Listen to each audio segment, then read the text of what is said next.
আত্মীয়তার সম্পর্ক রক্ষা করা ফরজ, আত্মীয়তার সম্পর্ক ছিন্ন করা হারাম। অনেক হারাম আমরা জানি, কিন্তু এই হারামটা আমরা অনেকে জানি না।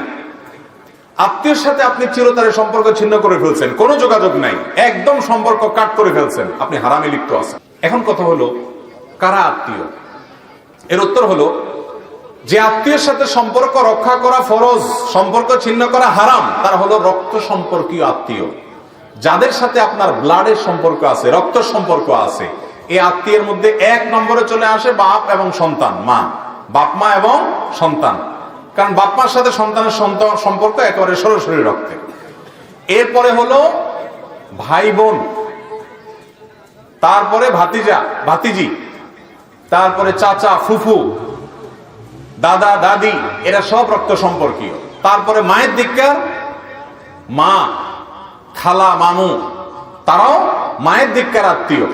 কিন্তু এক নম্বরের যাদের আত্মীয়তার সম্পর্ক আপনার সাথে সবচেয়ে বেশি, যাদের ব্লাডের সম্পর্ক আপনার সাথে একবারে প্রথম সারির, তারা হলো আপনার বাবার দিককার যারা আছেন, বাবা, চাচা, দাদা দাদি, ভাই বোন এবং মা বাপ, ভাতিজা ভাতিজি, এরা। আমাদের দেশে এই সমস্ত আত্মীয়দের সাথে বরং আরো লাগালাগি বেশি থাকে, ঠিক না বেঠিক? ওই দূরের কোথাকার কোন আত্মীয়, তার সাথে খুব দোস্তি। আমি এই জন্য বলি, আত্মীয়তার তিনটা ক্লাস আছে ভাই। এক নম্বর ক্লাসের আত্মীয় হলো এই যাদের কথা বললাম, বাপ, ফুফু, চাচা, দাদা দাদি, ভাই বোন, ছেলে মেয়ে, ভাতিজা ভাতিজি, এরা। আর দুই নম্বর বা দ্বিতীয় শ্রেণীর আত্মীয় হলো মায়ের দিককার যারা আছেন, মামু, খালু, আরে মামু, আপনার খালা, তারপরে আপনার নানা নানি, এরা। আর তিন নম্বর আত্মীয়, অর্থাৎ থার্ড ক্লাস আর কি, থার্ড ক্লাসটা বললাম না, তিন নম্বর হলো শ্বশুর বাড়ি।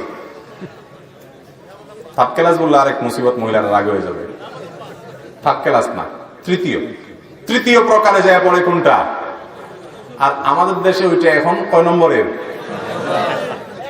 এক নম্বরে।